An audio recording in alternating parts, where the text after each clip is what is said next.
Bonsoir à nouveau. C'est bien si vous écoutez. Voici mon podcast sur la foi en 2024-2025, si vous suivez. J'ai commencé en 2024. La chaîne sur YouTube est Believe24. C'est bien si vous le suivez, mais c'est encore plus vrai sur Spotify. J'essaye toujours de publier cette histoire sur différentes plateformes.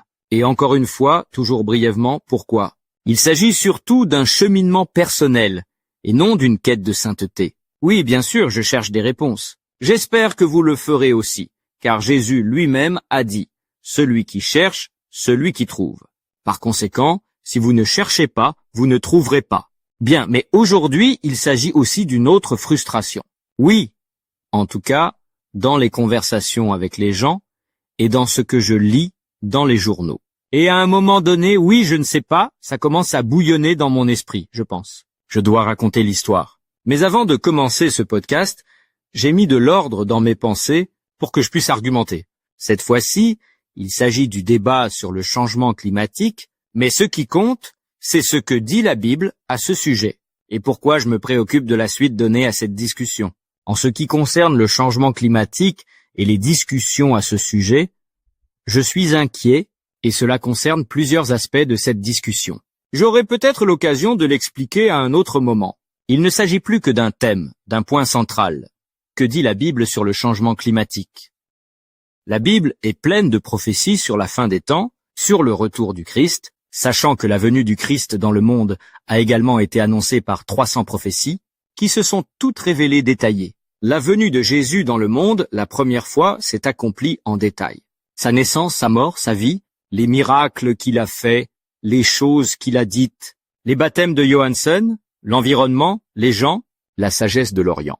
Tout est scellé, le lieu où il est né. Oui, alors, considérez qu'il y a 2 fois plus de prophéties sur sa seconde venue, la seconde venue. Et cela concerne la fin des temps. C'est pourquoi il est fascinant d'avoir cette conversation sur la fin des temps. Et maintenant, le changement climatique. Quel est donc le rapport avec cette question ? Le changement climatique, bien sûr, on en a aussi l'impression ou l'idée. Et la fin des temps, ça a peut-être quelque chose à voir avec ça. Que dit la Bible à ce sujet ?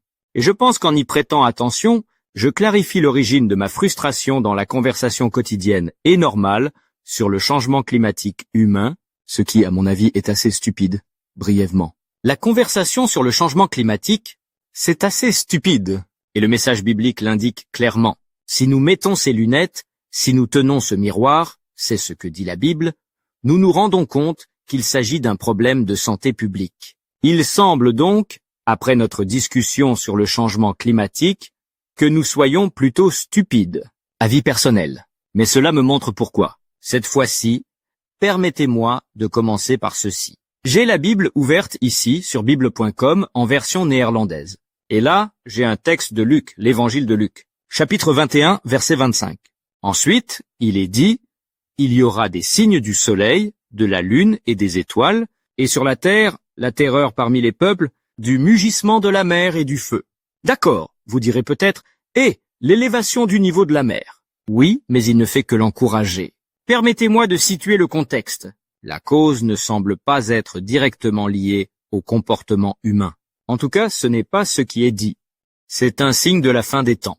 Alors que nous entendons parler de guerres et de troubles, ne soyez pas effrayés. Ces choses doivent d'abord se produire, mais ce n'est pas une fin en soi. Les gens s'opposent aux gens. Des tremblements de terre se produisent ici et là. Persécution, famine. Les tremblements de terre ne sont pas non plus causés par l'homme. Oui, d'accord. Il y aura des poursuites. Elles seront à nouveau le fait de l'homme, mais là encore, relativement peu. La persécution des chrétiens dans le monde est énorme et terrible. Oui, nous ne savons pratiquement rien du Nigeria. L'année dernière, près de 4000 chrétiens croyants ont été tués. 4000, il suffit de vous mettre ensemble dans un stade. 4000 personnes tuées pour avoir voulu croire. Nous ne parlons pas des milliers d'autres personnes qui ont souffert d'autres manières. En raison du changement climatique, c'est bien de cela qu'il s'agit ? D'accord. Cela inclut le rugissement de la mer. En d'autres termes, il arrive un moment où les gens commencent à avoir peur. Le voici. Il s'agit donc d'un besoin important. Il y aura des signes pour le soleil et la lune. Cela n'a rien à voir non plus avec le changement climatique. Les étoiles et la terre sont saisies d'effroi parmi les peuples à cause du mugissement de la mer et du feu. Il semble que ce soit plutôt l'époque du jugement de Dieu sur la lune. Qui contrôle le soleil et la lune? Les étoiles, quant à elles, pourraient provoquer une élévation du niveau de la mer par la phase de la lune qui influe sur la montée de la mer. La peur est donc instillée parmi les gens pour les réveiller que la fin est proche. Les puissances des cieux vacilleront. Ok, c'est le contexte dont je parle. Ok, ne me laissez pas en suspens trop longtemps. D'accord, très brièvement sur le changement climatique lui-même. Et puis je parle un peu en tant qu'ingénieur en gestion de l'environnement. Je l'ai tout de même étudié. J'y ai obtenu mon diplôme. J'y ai lu pas mal de choses, en tout cas. Surtout par rapport aux personnes qui m'entourent, qui sont souvent plus loquaces que moi sur le changement climatique, si je suis honnête, et j'ai évidemment moins lu sur le sujet. De même, en général, les personnes les plus attachées aux principes ne sont pas ouvertes à la conversation, effrayées ou détournées de leur foi. C'est une question de changement climatique. En parler est devenu une nouvelle religion. De nombreuses personnes y croient. On y croit ou on n'y croit pas. Donc, si vous faites partie des négateurs, vous êtes un infidèle. Vous êtes donc expulsé de l'Église, balayé, et vous ne participez plus à la conversation. Dans ce cas, vous ne serez pas pris au sérieux. Moi non plus. Les personnes intéressées par le thème du changement climatique en général n'ont pas les conversations les plus engageantes qui soient. D'accord, très brièvement. Je vais voir si je peux obtenir un écran. Dessiner quelque chose pendant un moment. Voilà. Disons qu'il y a un changement climatique. Je vais en faire un diagramme. Disons qu'il s'agit de 100% du changement climatique. Je ne dis donc pas quelle est la taille de cet objet. L'affirmation est la suivante. Nous avons franchi le cap d'1,5 degré. Cette affirmation est fausse. Celle-ci n'est pas du tout correcte. Je n'y reviendrai pas, car cela prendrait trop de temps. Réfléchissez-y par vous-même. Est-ce exact ou est-ce très court? 1,5 degré de l'essor du monde. L'année dernière, la température des océans a chuté. C'est principalement la température qui est déterminante. Les autres températures mesurées sont donc des températures à court terme. Vous mesurez la température à long terme de l'océan. Cela s'est produit l'année dernière. Alors que l'année 2024 est considérée comme l'année la plus chaude, je sais qu'elle a été la plus chaude, mais ce n'est pas bon du tout. Mais je n'en tiens pas compte pour l'instant. C'est ce que je veux faire. Je veux ignorer cette conversation. Nous partons du principe que le changement climatique est certain à 100%. Bien sûr, ils disent qu'il s'agit d'une question intéressante. Quelles sont les causes de ce phénomène? Démence. Alors voyons si je peux balayer ici. Vais-je effacer un peu? Oh non, ce n'est pas le cas. Nous continuerons à dessiner. Homme. Eh bien, mec. Et parmi ces humains, il y a le CO2, ou gaz à effet de serre. C'est donc sur cette base que nous définissons notre politique. Le CO2 est le terme que nous expirons. Le climat, si vous pouvez le regarder, vous pouvez le partager avec le sel. Vous dites de l'impact sur un éventuel réchauffement de la planète, la température, les conditions atmosphériques, etc. On peut dire qu'une partie de ce gâteau est déterminée par les gaz atmosphériques, les gaz à effet de serre, n'est-ce pas? Cela représente quelques pourcents. D'autres facteurs sont déterminés par l'irradiation, et il s'agit déjà d'une discussion très vaste et naturelle. Mais le fait qu'il soit plus gros que le gaz n'est pas à discuter, n'est-ce pas? Le gaz est également temporaire. L'irradiation est souvent plus efficace. Pourquoi? Parce que l'irradiation affecte directement nos océans, alors que le gaz ne le fait pas. L'océan est très profond et contient beaucoup de tampons. L'irradiation pénètre en profondeur et chauffe par exemple tout ce qui se trouve dans l'eau, du plancton aux algues, qui peut être chauffé par l'irradiation convertie par l'eau. Par conséquent, si l'irradiation est importante, l'échauffement l'est tout autant, et donc aussi dans l'atmosphère, parce que l'océan le réchauffe. C'est un gaz acceptable. Nous ferons quelque chose. En ce qui concerne les radiations, nous ne ferons donc rien, mais nous allons faire quelque chose pour réduire la quantité de gaz que nous émettons. Eh bien, à partir de la quantité de gaz que nous avons émise, il s'agit de gaz. Sur cette quantité, ce qui est donc du gaz, une partie est causée par l'homme. Cela en fait partie. Quelle partie? C'est la prochaine étape. Les émissions humaines sont très faibles, c'est l'émission de gaz par l'homme qui en est la cause. D'accord, on parle de ce diplôme et demi. Je les ai rayés, mais ce degré et demi a été causé par cela. Il n'a pas été démontré que c'était le cas. et c'est aussi très difficile à croire. Mais encore une fois, ceci est brièvement expliqué par un diagramme de hockey. Parce qu'ils disent, regardez, les émissions de CO2 sont comme ça, et donc la hausse de température est causée par ça. Cela semble très logique pour quelqu'un qui ne fait pas de science. Le grand public tombe donc dans le panneau. Nous n'avons pas examiné l'échelle de cette carte. Cette échelle. Il suffit de le faire soi-même un jour ou l'autre. Parce que je n'ai pas le temps pour ça en ce moment. Peut-être une autre fois, mais il s'agit d'un blog sur la foi. Je dois donc faire plus court. Ces émissions représentent, je crois, 4% des émissions totales de CO2. Quelle est l'influence de l'homme? 96%. 4% sont dus aux émissions de gaz naturel et 96%. Maintenant que nous pouvons influencer ce phénomène, nous devons le réduire. On ne voit pas cette image dans les journaux parce que cela revient à ne rien faire en matière de politique climatique, j'en conviens.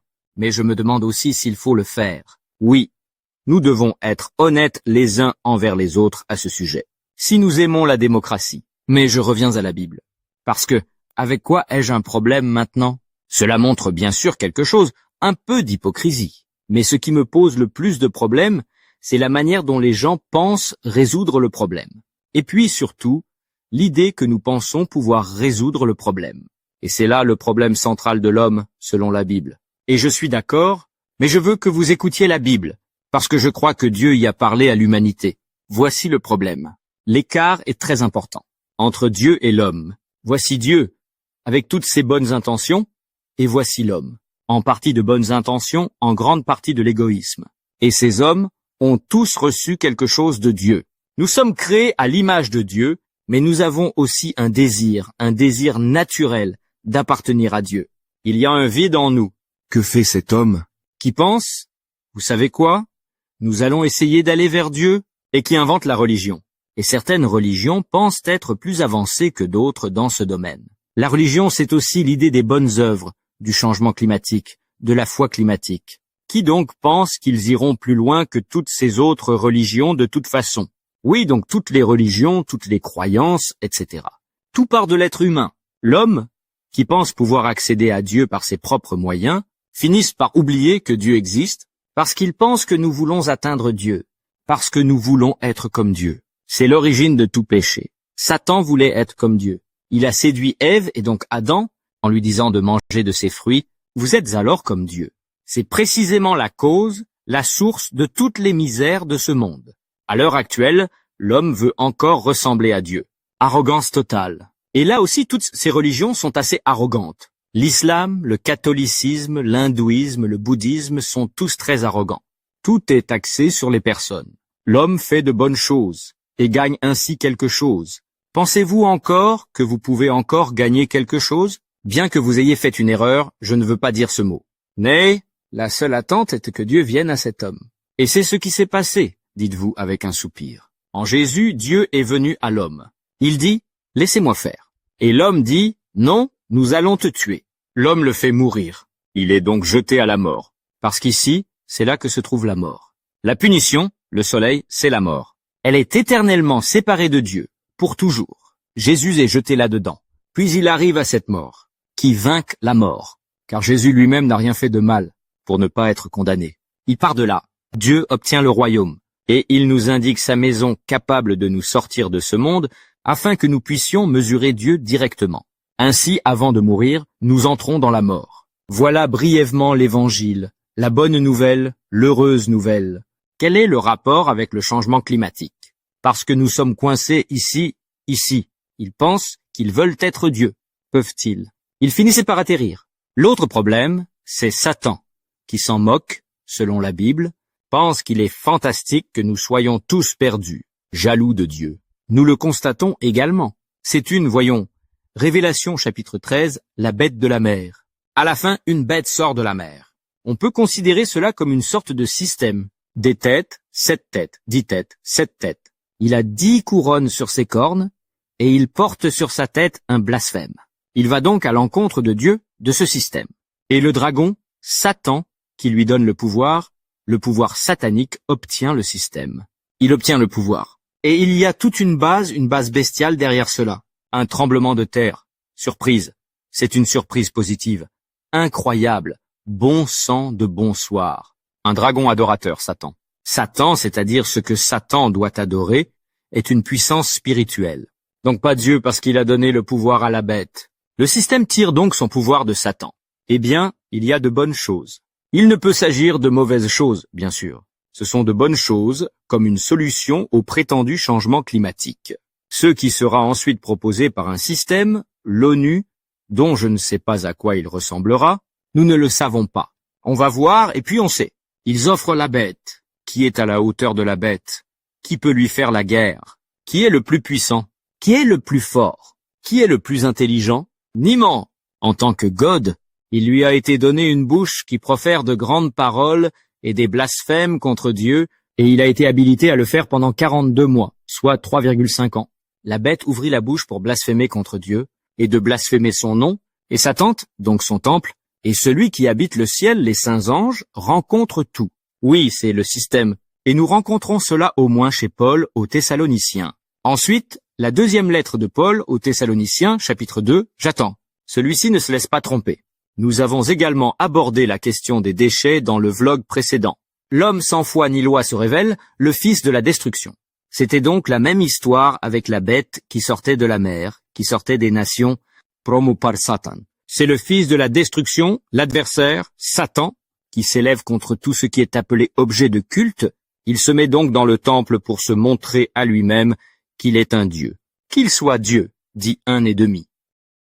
Il arrive donc un moment où le système, Satan inspire ce système, résoudre tous les problèmes mondiaux, y compris le prétendu changement climatique, que l'on nous a d'abord fait très peur, et finalement résolu par un être humain représentatif de ce système, qui se met dans ce temple et ensuite Dieu. Oui, nous y voilà. Et c'est là mon gros problème avec le climat. L'hystérie climatique, de toute façon, je ne pense pas avoir parlé à pratiquement personne des conversations de fond. Je constate également qu'il n'y a pas d'intérêt réel pour les chiffres, les nombres et les idées. Il a fait de celle-ci une religion. Il doit également s'agir d'une religion. Selon la Bible, il doit en être ainsi. C'est donc dans cette direction que nous nous dirigeons. Et nous avançons rapidement dans cette direction. Nous avons également observé ce phénomène au cours de la période de la couronne. Elle a également été érigée en religion. Ensuite, il faut y croire. Sinon, vous étiez un Wookie ou un Wapi. Et je ne sais pas. Vous n'êtes plus à votre place? Avez-vous été décommandé? Littéralement, si vous n'avez pas de code QR, vous n'êtes plus autorisé à participer. Il s'agit donc d'une évolution nécessaire, et nous devrions nous en préoccuper pour une fois. Oui, mais en tant que croyant, si vous avez vraiment foi en cette histoire que je viens de montrer, cette histoire, et en particulier la partie où Jésus vient à vous en tant que Dieu, et dit « Viens avec moi, je donnerai ma vie pour toi, je t'aime tellement que je me hisserai. » Et quoi que vous ayez fait, les péchés que vous avez commis, les lois que vous avez enfreintes, cela n'a pas d'importance. J'apporte le pardon, j'apporte la réconciliation avec Dieu. Par lui, il y a réconciliation avec Dieu. Je peux vous mettre en contact direct avec Dieu dès maintenant. Puis je me suis dit, vous pouvez en faire l'expérience. J'en ai fait l'expérience moi aussi. Je donnerai également mon témoignage dans un tel vlog, un jour ou l'autre, comment j'ai vécu cela. Eh bien, il a changé. J'ai été sauvé par cela, j'ai été guéri et j'ai récupéré. C'est une bonne chose, mais il faut en passer par là dans cette vie. Mais si vous en avez fait l'expérience, vous vous réjouissez aussi de rencontrer celui qui vous a sauvé dans la chair. Celui qui pourrait être le Christ. Et oui, je me dis alors que la facilité du changement climatique n'est pas un problème. En fin de compte, le monde a peur du rugissement de la mer et tout le monde le sait. Oui, si vous n'entendez toujours pas cet appel à revenir, à vous repentir, à revenir. Oh, wat dan? Quel est le problème? C'est vous le problème. Ja, ce n'est pas mon problème. Je sais où je finirai quand la mer rugira et quand la fin viendra. Je sais. Je sais où se trouve ma maison. Je sais où je vais. Je le souhaite de tout cœur pour vous aussi, vous savez. Hey, de Shiggles, hein? Je vais arrêter.